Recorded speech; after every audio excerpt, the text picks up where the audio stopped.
I was talking to Steve. Hi everybody. He said step off. Well, can't be working all the time. Time to get out and explore the area. And this nice rugged terrain here. This is what's known as Cochise Stronghold. And it's a natural fortress and a hideout for the Apache Indians of the Chiricahua clan. And it was led by Cochise, which is why it's called Cochise Stronghold.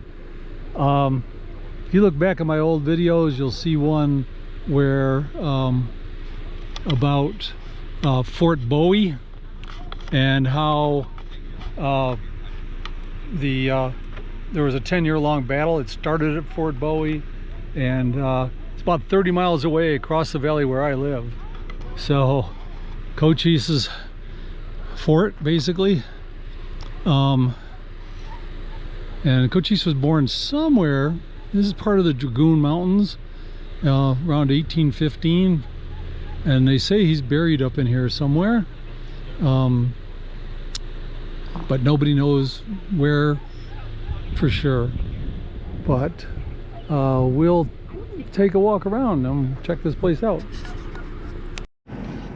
So we're checking out the campground, and nice paved roads and paved spots, and sure, you can listen to your neighbors yell at each other because they're so close, but looks like here's where our trail goes off.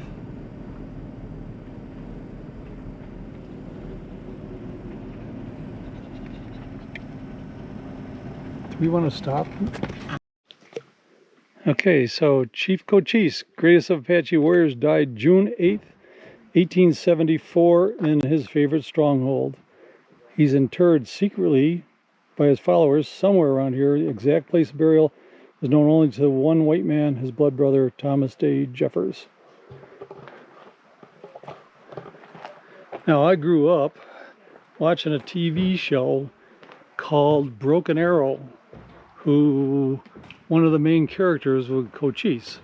Now, I haven't seen this since I was a kid.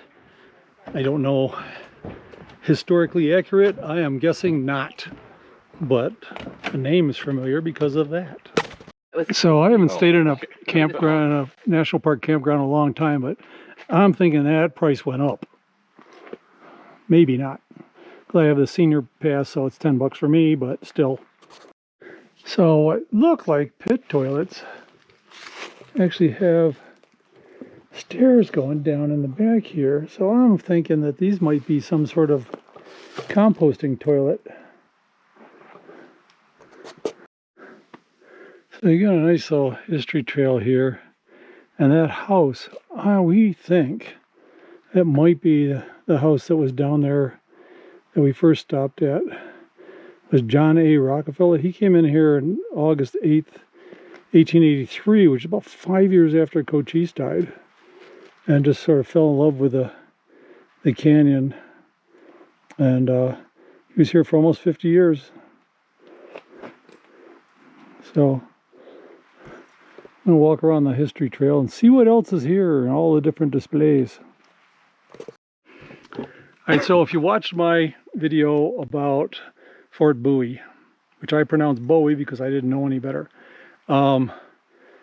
there's a stagecoach stop, the Overland Mail stage station, and a Cochise and his people were there, and saw a nearby ranch. There was a raid where some cattle were stolen and a Mexican boy was taken captive. Lieutenant George Bascom, it's always probably wet behind the ears lieutenant, now this is just my opinion, but I'm going to go with he was out to tame the savages. He accused Cochise, arrested him and a few of his followers, and being the brilliant officer that he was, he locked him up in a tent.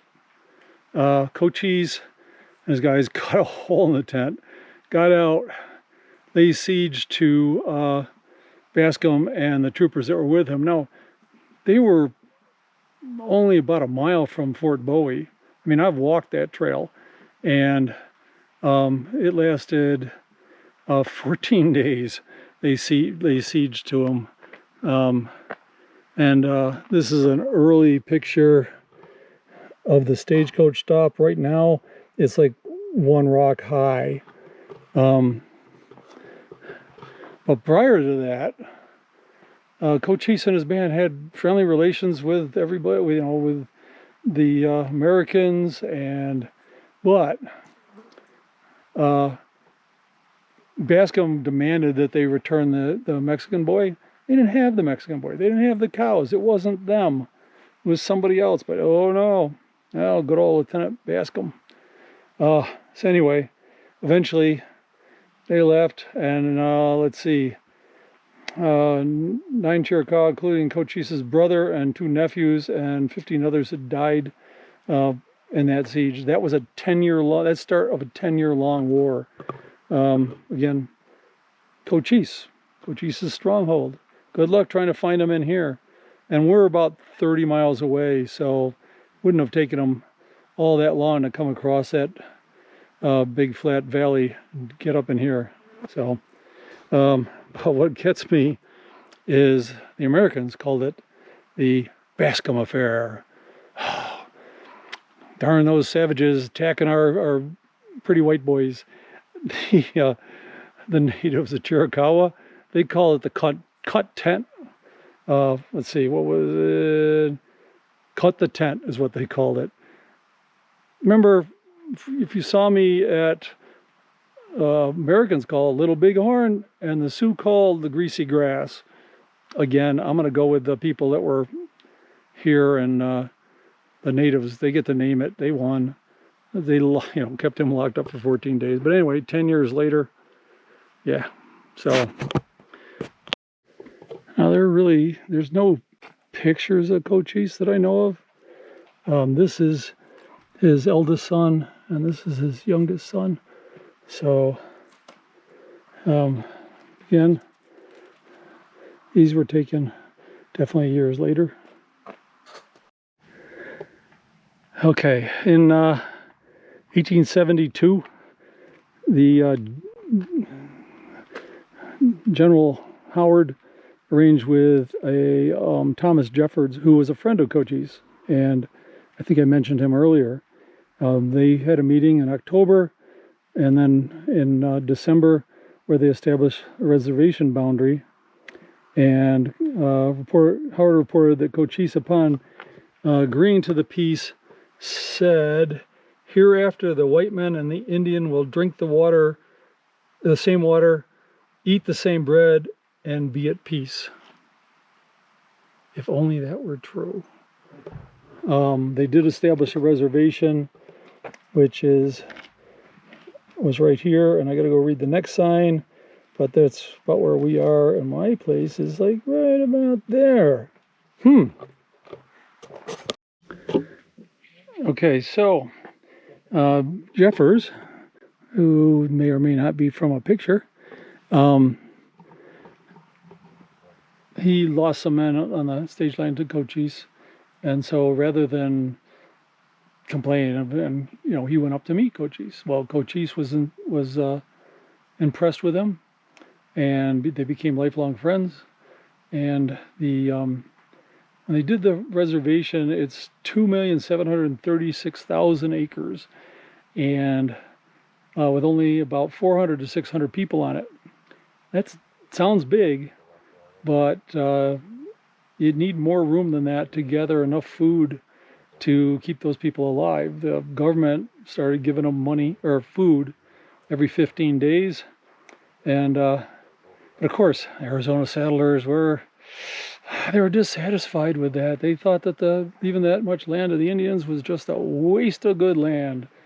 And so when Cochise died, complaints increased. And in 1876, like 2 years after his death, 2 illegal whiskey sellers were killed by 2 Chiricahuas when they refused to sell them any whiskey. And rather than arrest just those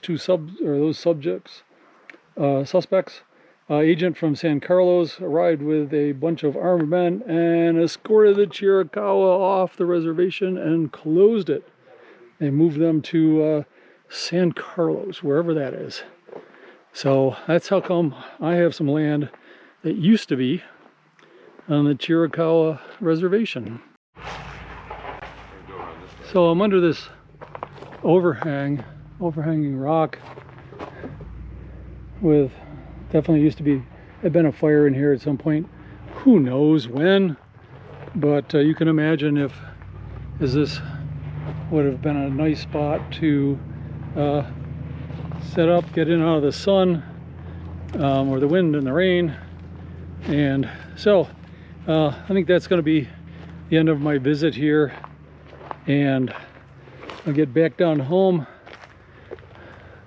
But yeah, I mean, if you want to go across that really rough road, this might not be, this is a nice little campground up in here. It says it's open from September to May.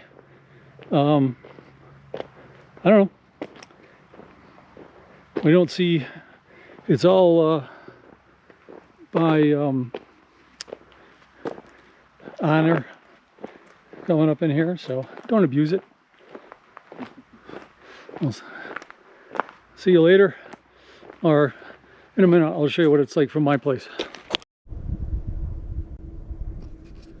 So that spire, okay, you got the mountain, that spire right over there, that's Cochise Stronghold from my place. So probably 8 miles as the crow flies. And if we turn around, you can't really see through the tree there, but the mountains over here and the mountains over there, there's a pass, and that goes to Fort Bowie, where the stagecoach stop was, and Bascom, the idiot, started the whole Cochise thing. If you look, I've got a video from years ago from when I was over there.